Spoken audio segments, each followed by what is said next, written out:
Bienvenue dans Indiscipliné, un podcast proposé par l'Institut Écologie et Environnement du CNRS.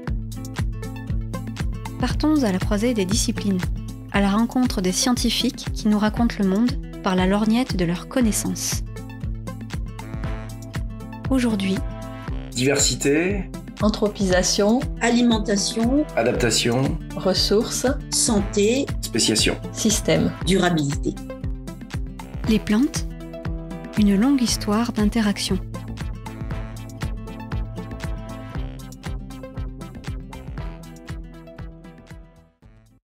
Pour cet épisode, 3 scientifiques se sont prêtés au jeu. Je suis Yildiz Omerudi-Thomas. Je suis ethno-écologue, c'est-à-dire que j'étudie l'écologie selon le point de vue des autres sociétés, donc pas le point de vue de l'écologie scientifique. Et je suis directrice de recherche au CNRS, au Centre d'écologie fonctionnelle et évolutive à Montpellier. Je travaille depuis une trentaine d'années sur les interactions entre les humains et les plantes, et notamment sur, on dit, l'agrobiodiversité, c'est-à-dire globalement les plantes cultivées et la biodiversité associée à ces cultures. Je suis Claire Delon, je suis chercheuse dans un laboratoire du CNRS qui s'appelle le CEPAM, ce qui signifie Culture, Environnement de la Préhistoire, de l'Antiquité et du Moyen-Âge. Moi, plus spécifiquement, je suis archéobotaniste, ce qui signifie que je travaille à partir de restes végétaux, comme par exemple des charbons de bois, qu'on retrouve sur les sites archéologiques. Et ça me sert à travailler sur les interactions entre les populations humaines et leur environnement pendant la préhistoire. Je suis Sébastien Lavergne, directeur de recherche CNRS, et je suis affecté au laboratoire d'écologie alpine qui se situe à l'université Grenoble-Alpes. Et je m'intéresse à la biologie de l'évolution, avec comme on va dire grande question de comprendre comment les différentes espèces sont diversifiées et adaptées à leur environnement. Et en particulier, je travaille sur les plantes de montagne et de très haute montagne, donc plantes alpines. Depuis leur apparition sur Terre, il y a plusieurs centaines de millions d'années, les plantes se sont adaptées à quasiment tous les milieux. Si elles n'ont pas besoin des humains pour vivre, à l'inverse, nous dépendons largement d'elles, tout comme de nombreuses autres espèces du règne animal. Cela vient notamment de leur capacité à faire de la photosynthèse. Sébastien Lavergne. Ce qu'on définit comme les plantes, ce sont l'ensemble des organismes qui font de la photosynthèse. Alors la photosynthèse, c'est ce processus par lequel certains organismes vont utiliser le dioxyde de carbone de l'atmosphère et la lumière du soleil pour produire de la matière organique. Donc ça, c'est la grande caractéristique des plantes. Elles font de la photosynthèse. Et donc, typiquement, ces plantes, ça inclut l'ensemble des plantes terrestres que à peu près tout le monde connaît généralement, les mousses, les fougères, les conifères, et surtout l'ensemble des plantes à fleurs, qui sont finalement la majorité des plantes sur Terre. Mais par contre, dans cette définition, on inclut aussi les algues, qui sont aussi des organismes photosynthétiques, donc des plantes aquatiques de milieu marin. Voilà. Par contre, cette définition donc, d'organismes qui font la photosynthèse, ça exclut tout ce qui est tous les groupes de bactéries qui peuvent aussi faire de la photosynthèse pour certaines. Claire Delon. Les plantes sont ce qu'on appelle des producteurs primaires, c'est-à-dire que grâce à la photosynthèse, elles fabriquent de la matière organique et ainsi elles sont à la base de tous les réseaux trophiques, c'est-à-dire les chaînes alimentaires, et elles sont indispensables directement ou indirectement à la survie des autres organismes, d'abord les herbivores, mais aussi ceux qui vont se nourrir de ces herbivores. Et les humains ne font pas exception, ils sont complètement dépendants du végétal pour leur alimentation, mais aussi pour l'alimentation du bétail qu'ils élèvent. Via le processus de la photosynthèse, les plantes ont donc des rôles indispensables à la vie sur Terre. Elles rendent l'air respirable en rejetant de l'oxygène et elles nourrissent directement ou indirectement une grande partie des êtres vivants. Leurs interactions avec les écosystèmes sont variées, dans un fonctionnement généralement donnant-donnant. Il y a par exemple la pollinisation faite par des insectes ou des oiseaux qui se nourrissent grâce aux plantes à fleurs et qui, en échange, participent à leur reproduction. Les plantes bénéficient également de réseaux d'échange que les racines créent avec des champignons dans le sol pour mieux capter les nutriments. Mais les humains aussi profitent des multiples avantages des plantes, comme l'explique Yildiz Omerudi-Thomas.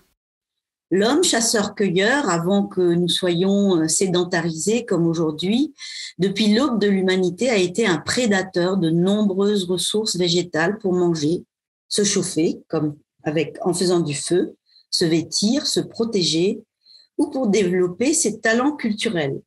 Fabriquer des ornements comme les bijoux, des instruments de musique comme les percussions et encore aujourd'hui, beaucoup d'instruments de musique sont en bois. Les hommes doivent aussi se protéger, donc fabriquer des habitats ou aussi protéger leurs morts, les cercueils. Afin d'utiliser toutes ces plantes, l'homme a appris des gestes, des techniques, une compréhension fine de leurs caractéristiques, comme la valeur vibratoire de certains bois, par exemple. Ainsi, grâce aux plantes et au cours de notre histoire, l'homme a aussi développé sa pensée. Les végétaux ont ainsi accompagné l'évolution de l'humanité. Un des plus grands événements de notre histoire est d'ailleurs lié aux plantes. C'est au néolithique que naît l'agriculture. Cette domestication est un phénomène qui a démarré il y a environ 10 000 ans, qui est d'ailleurs un phénomène constant et continu, où l'homme continue à sélectionner des traits de plus en plus destinés à nos besoins.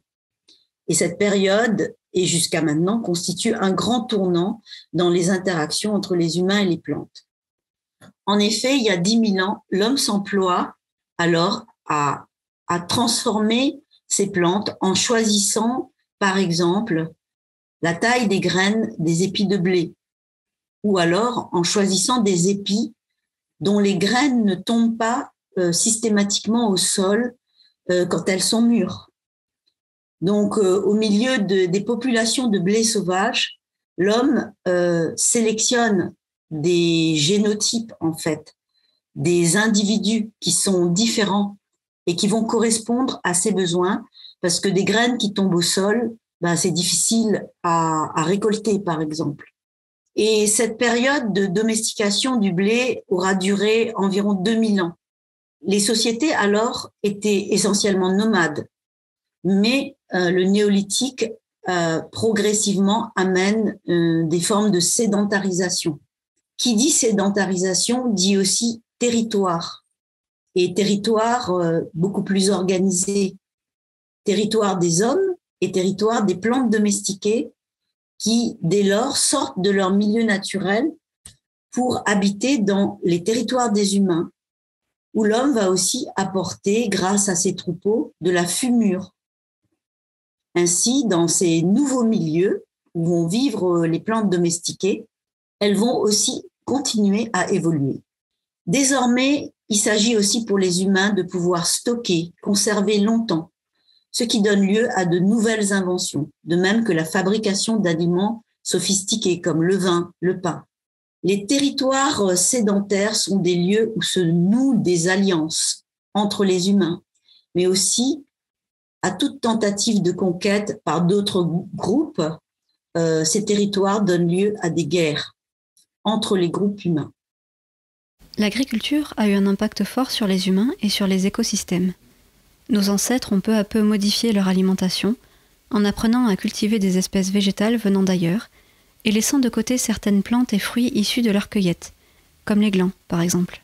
Mais à travers ces pratiques, les humains ont également transformé les paysages, par exemple en modifiant la composition des forêts ou en installant des pâturages. Certaines plantes se sont adaptées à ces changements en se développant dans ces nouveaux milieux. En observant finement ces végétaux et leurs interactions avec le reste du vivant, par exemple le fait que le bétail ne les consommait pas, nos ancêtres ont compris que ces plantes étaient toxiques et ont peu à peu appris à en faire bon usage. Ces plantes, protégées par leur propre poison, vivent dans ces milieux transformés par l'homme et donc ont été identifiées par les humains comme des espèces à haute valeur médicinale.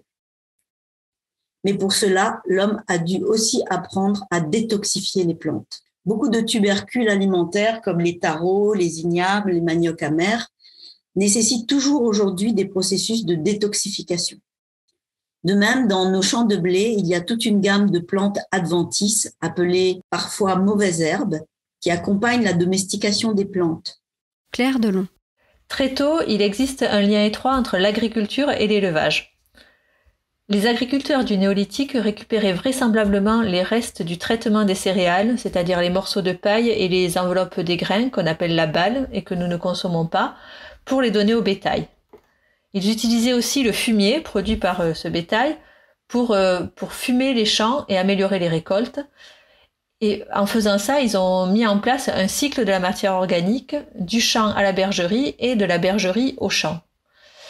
Les données récentes sur les agrosystèmes néolithiques montrent que ces paysans connaissaient très tôt et exploitent très tôt les liens entre production animale, production végétale et enrichissement des sols. Donc ils avaient des compétences techniques agricoles assez pointues dès le néolithique. Les plantes ont toujours eu un rôle clé dans l'évolution du monde vivant. Explorons plus en détail des recherches qui étudient ces interactions, en commençant par un voyage dans le temps, auprès de nos ancêtres bergers. Pour reconstituer leur mode de vie et leurs pratiques, c'est une véritable enquête qui est menée par les scientifiques. Claire Delon y participe, en travaillant plus particulièrement sur la forêt méditerranéenne. Donc nous, les archéobotanistes, on travaille à partir de restes végétaux issus des sites archéologiques, en particulier les charbons de bois, mais aussi des restes de graines, de fruits qu'on retrouve sous la forme carbonisée. On s'appuie aussi sur les grains de pollen qui s'accumulent au cours du temps, soit sur les sites archéologiques, soit dans des zones d'accumulation comme des lacs, où on va aller les chercher, et comme ils vont s'accumuler de façon stratifiée, on va pouvoir reconstruire la végétation au cours du temps. Et donc à partir de ces méthodes, on va voir comment on a pu mettre en évidence en quoi les végétations actuelles sont héritées des pratiques humaines du néolithique. Le chêne vert est l'arbre emblématique du littoral méditerranéen, du moins actuellement.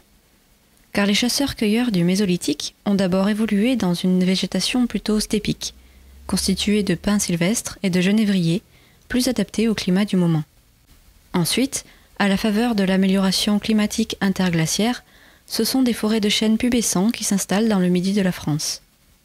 Pourtant, les scientifiques ont constaté que vers le milieu du néolithique, le chêne vert a peu à peu pris le pas sur le chêne pubescent.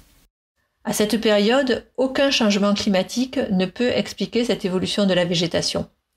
La chênaie pubescente était parfaitement adaptée aux conditions environnementales et n'avait aucune raison d'être remplacée par une nouvelle végétation. Ces formations végétales dominées par le chêne vert sont bien adaptées à la sécheresse et aux sols peu développés, mais elles sont aussi très bien adaptées aux perturbations. En fait, il s'agit d'arbres qui sont très compétitifs dans des milieux soumis aux incendies, à la coupe du bois ou au pâturage par le bétail. Ça leur donne un léger avantage par rapport aux espèces de la chênaie pubescente, ce qui explique que petit à petit, le chêne vert a remplacé le chêne pubescent. Du coup, on peut se demander quelles étaient ces perturbations, puisque le climat ne semble pas en cause. Eh bien, la grande perturbation à cette époque-là, c'est l'adoption par les populations humaines de l'économie agro-pastorale néolithique. La pratique de l'agriculture et surtout de l'élevage a eu un impact majeur sur le couvert végétal, jusqu'à modifier très durablement, et on peut même dire définitivement, sa composition et sa dynamique. C'est un phénomène qu'on appelle l'anthropisation, de anthropo, l'humain. La végétation depuis le néolithique n'est plus conditionnée seulement par les conditions climatiques, mais aussi par les pratiques humaines. Ces végétations que nous pouvons considérer comme naturelles aujourd'hui sont en fait des héritages des interactions entre les conditions environnementales et les activités humaines, et sont donc un héritage du néolithique. Pour mieux comprendre le lien qui existe entre l'élevage et les changements de végétation, l'étude des premiers bergers est une mine d'informations. Certains sites archéologiques, appelés grottes-bergeries, où le bétail était parqué de manière saisonnière, sont de vrais terrains de jeu pour explorer les pratiques du passé. Les restes végétaux qui s'y sont accumulés et ont été fossilisés donnent de nombreux indices sur les habitudes de ces communautés qui avaient une connaissance très fine des végétaux qui les entouraient. Et donc pour nous, c'est très intéressant parce qu'on a pu analyser les restes végétaux présents dans ces fumiers fossiles sur plusieurs sites. Donc ces restes végétaux, ça va être des charbons de bois, mais aussi d'autres parties de plantes qui sont conservées par carbonisation, comme des graines, des fruits, des écorces, des bourgeons. On va aussi trouver des grains de pollen et des particules siliceuses qui sont présentes dans les cellules des graminées, donc des herbes, et qu'on appelle des phytolithes. Donc l'analyse de tous ces restes ont permis de montrer que de nombreux végétaux servaient à l'entretien du troupeau. Les moutons et les chèvres raffolant des feuilles et des écorces des arbres, les bergers de l'époque s'en servaient déjà comme fourrage pour nourrir leur bétail, en les rapportant dans les grottes-bergeries. Il s'agissait surtout de chênes, de tilleuls, d'érables et de frênes. Ces bois ayant été retrouvés sous forme de petites brindilles, les scientifiques savent qu'ils n'ont pu être utilisés pour faire du feu. On trouve aussi des branches de noisetiers et on sait que ces noisetiers étaient en fleurs parce qu'on trouve des graines de pollen qui sont restées agglomérées. Donc les graines de pollen agglomérées, c'est la forme sous laquelle ils sont quand ils sont encore dans les étamines de la fleur et avant qu'ils aient été relâchés dans l'atmosphère. Donc comme ils sont agglomérés, on sait qu'il y avait des fleurs. Or, les fleurs de noisetier, qu'on appelle des chatons, sont des structures extrêmement nutritives et en plus, elles apparaissent très tôt à la fin de l'hiver quand les feuilles et l'herbe n'ont pas encore poussé. Donc ça constituait une nourriture très intéressante pour le bétail si on arrivait dans la grotte un peu trop tôt dans la saison avant que les pâturages soient accessibles et puissent être broutés. On a aussi montré que d'autres plantes ont servi de litière.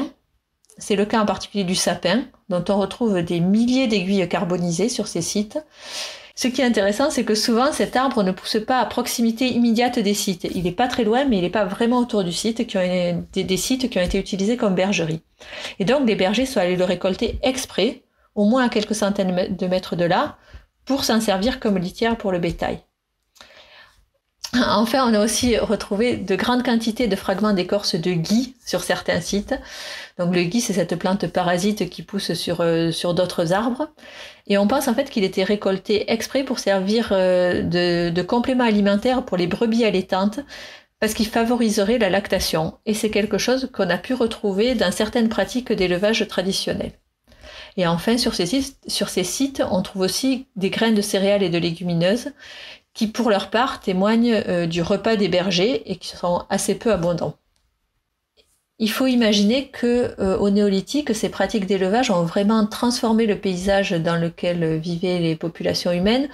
Donc on a vu que pour ce qui est de la garrigue, le fait que les troupeaux pâturent avait transformé la composition de la végétation en amenant à la dominance du chêne vert plutôt que du chêne pubescent. Mais plus haut en altitude, si on considère cette pratique de récolte de branches d'arbres pour servir comme fourrage, ça a aussi eu un impact très fort sur les arbres, même si ça n'a pas forcément changé la composition de la végétation, en modifiant leur forme et en leur donnant une forme d'arbres élagués, comme on peut les connaître actuellement parfois au bord des routes, plutôt que leur port normal, habituel. Et on pense qu'il y avait vraiment une exploitation très importante de cette ressource arbre pour nourrir le bétail. Les interactions entre plantes et humains ont été à l'origine de grands bouleversements, que ce soit dans nos pratiques, dans les paysages qui nous entourent et dans notre rapport au vivant. Mais l'histoire et l'évolution du règne végétal, qui ont commencé il y a plus de 400 millions d'années, recèlent encore quelques mystères que les scientifiques tentent de découvrir, comme le fait Sébastien Lavergne dans les Alpes. Les recherches qu'il mène avec ses collègues consistent à reconstituer l'histoire de la diversification des espèces, en particulier dans le milieu alpin, grâce aux outils de séquençage des génomes. Un très grand projet auquel il contribue, appelé PhyloAlp, vise à séquencer toute la flore de l'arc alpin, soit plus de 4000 espèces et sous-espèces, pour déterminer leurs apparentements sous forme d'un arbre phylogénétique. Donc on utilise les données de séquençage pour reconstruire en fait l'arbre du vivant, l'arbre de la flore alpine. L'étude de cet arbre avec des modèles mathématiques, ça nous permet de comprendre et de déterminer quand et comment certaines espèces sont apparues, et en particulier les espèces que l'on trouve dans les milieux de la haute montagne. Donc, un des résultats un peu clés de ce projet, c'est on se rend compte qu'il y a une grande diversité une grande portion de la diversité végétale alpine qui est en fait apparue très récemment, certainement dans les 10 derniers millions d'années, et même pour certains groupes dans les 5 derniers millions d'années. Et ce qui est encore plus frappant, c'est qu'en explorant les milieux de la haute montagne, on s'est rendu compte qu'on avait encore des espèces végétales non décrites, des espèces nouvelles pour la science.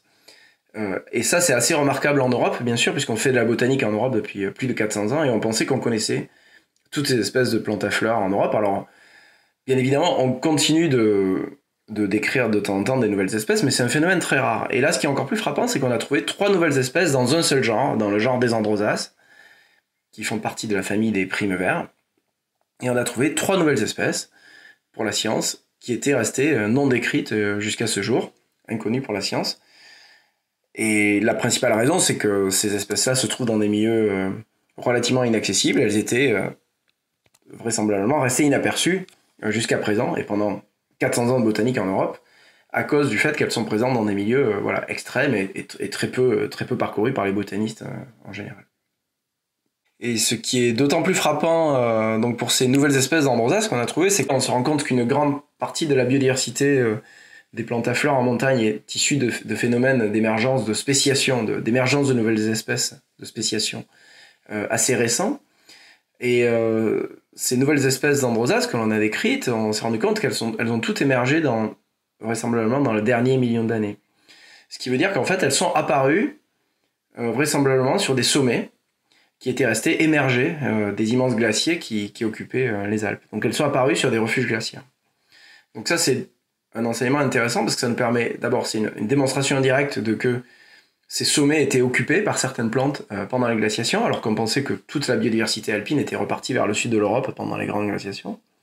Mais non seulement certaines espèces sont restées, mais en plus, elles ont continué d'évoluer et se différencier les unes des autres et donner des nouvelles espèces. Donc on a eu dans ces refuges glaciaires aussi des phénomènes d'émergence de nouvelles espèces. De telles découvertes sont fondamentales pour comprendre le rôle des végétaux dans ces milieux extrêmes. Par exemple, certaines plantes de ces écosystèmes peuvent vivre plusieurs centaines d'années et sont une belle démonstration d'adaptation et d'innovation. Leur morphologie en coussin leur permet de tamponner les températures extrêmes et de retenir l'humidité. Certaines de leurs molécules empêchent leurs cellules de geler, des pigments les protègent des UV, et une grosse racine va capter l'humidité profondément dans la roche. Elles ont même réussi à attirer des pollinisateurs alors que les conditions climatiques où elles vivent sont difficiles. Tout cela fait de ces végétaux de très bons abris pour les petits organismes et plantes vivant dans ce milieu. Bien évidemment, on imagine les milieux alpins comme des milieux qui sont très structurés géographiquement, hein. C'est des sommets qui sont séparés par des grandes vallées, donc et on a affaire à des espèces qui sont adaptées à ces sommets-là, donc intuitivement on se rend compte que des phénomènes liés à la géographie, tout simplement, vont être des facteurs de spéciation, d'apparition de nouvelles espèces, tout simplement parce que des lignées vont se retrouver séparées entre différents milieux et donc en fait vont diverger génétiquement et on va avoir affaire à des nouvelles espèces. Donc ça, on pense que c'est quand même un grand facteur de spéciation et d'émergence d'une nouvelle biodiversité dans les Alpes, c'est la géographie. Mais on se rend compte aussi que beaucoup de ces événements de spéciation-là sont liés à des géologies aussi différentes. Donc on a affaire à des lignées qui vont se séparer génétiquement parce qu'elles s'adaptent et elles s'adaptent différentiellement à différents substrats rocheux. Donc on a de la spéciation qui est à la fois liée à la géographie mais aussi en quelque sorte à la chimie du substrat rocheux. Et ça, ce sont des choses qui sont encore assez méconnues et qui sont en cours d'étude, pas seulement par moi et mes collègues, hein, mais beaucoup de gens qui s'intéressent à la biologie évolutive des milieux alpins. C'est un peu une thématique en question. Il y a des projets qui sont en cours de démarrage, par-ci par-là, pour essayer de comprendre comment ces phénomènes de spéciation liés à la géologie ont réellement procédé. L'histoire des plantes n'a pas encore livré tous ses secrets aux scientifiques.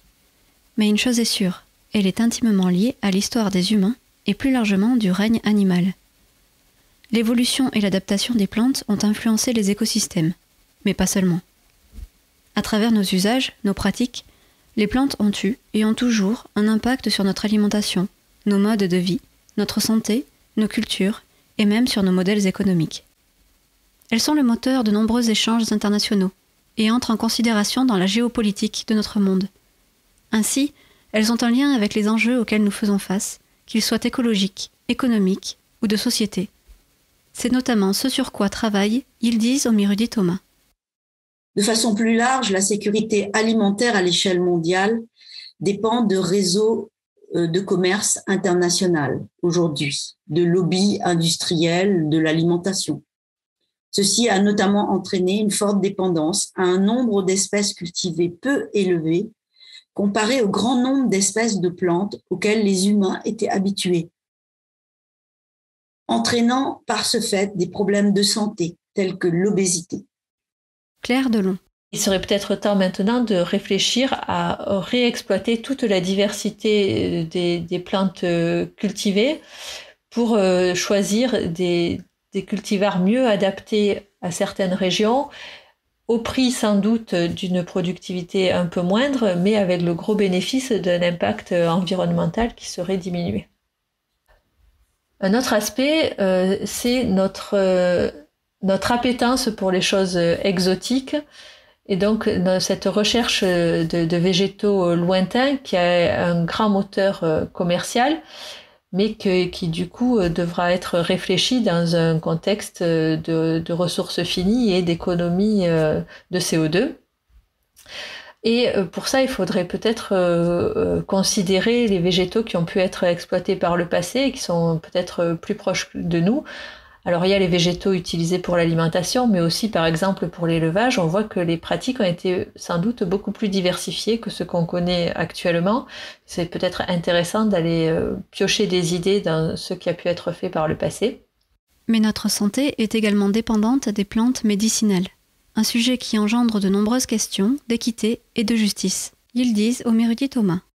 Actuellement, environ 70 000 plantes médicinales ont été identifiées par les médecines traditionnelles à l'échelle globale. C'est un résultat récent, identifié dans le cadre de l'évaluation globale de l'IPBES, la plateforme intergouvernementale de dialogue entre sciences et politiques pour la biodiversité et les services écosystémiques, qui s'emploie à comprendre l'état de la biodiversité à l'échelle globale et auquel j'ai participé. Parmi ces 70 000 espèces connues par les savoirs locaux, 20 000 ont été identifiées botaniquement par un programme des jardins botaniques de Kew en Angleterre. Ces savoirs et les plantes identifiées contribuent aujourd'hui à au moins 25% des médicaments modernes et pour beaucoup ont donné lieu à des molécules de synthèse qui miment les molécules naturelles. Les chercheurs travaillant sur la chimie de la santé considèrent que nul autre mécanisme que la nature n'a su aujourd'hui inventer des molécules aussi performantes pour la santé humaine. Pour la seule guérison des cancers, 70% des médicaments modernes proviennent au départ de plantes et de molécules naturelles.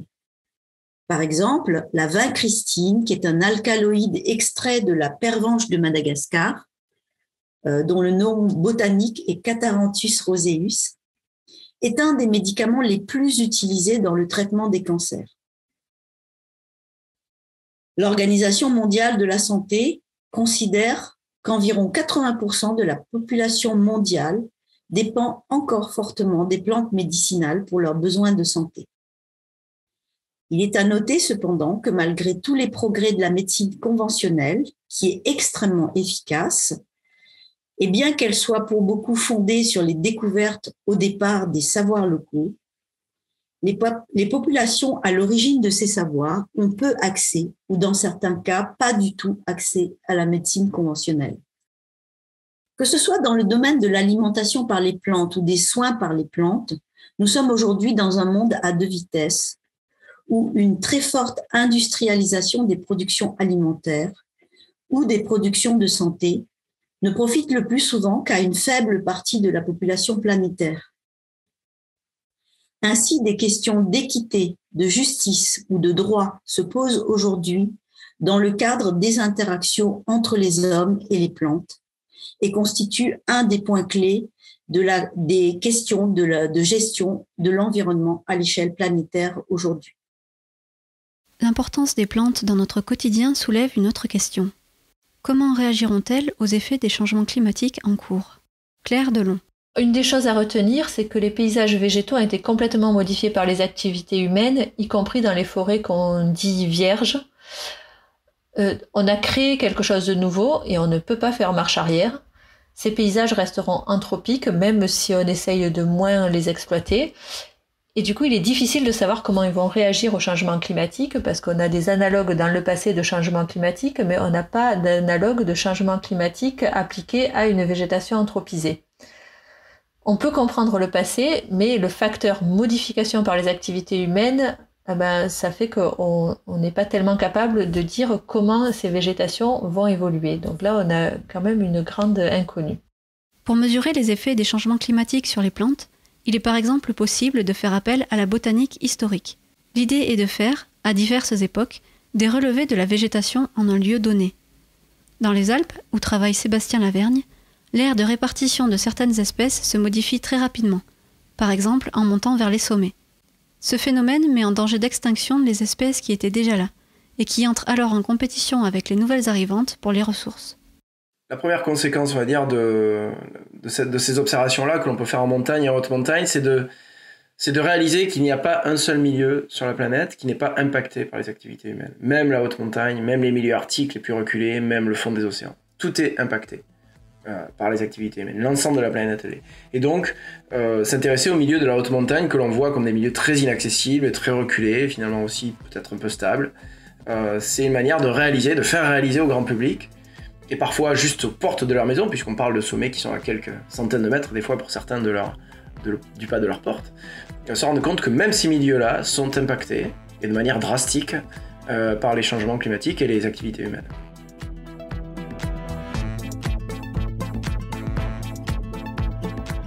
Comme la plupart des animaux, nous dépendons des plantes et de leur bonne santé pour vivre.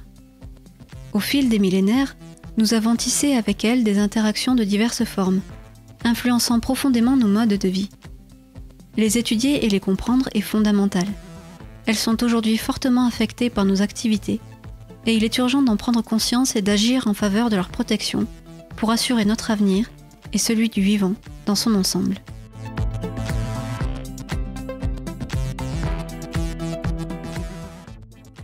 Merci aux personnes qui ont participé à la réalisation de ce podcast. Pour plus de contenu, rendez-vous sur le site de l'Institut Écologie et Environnement du CNRS.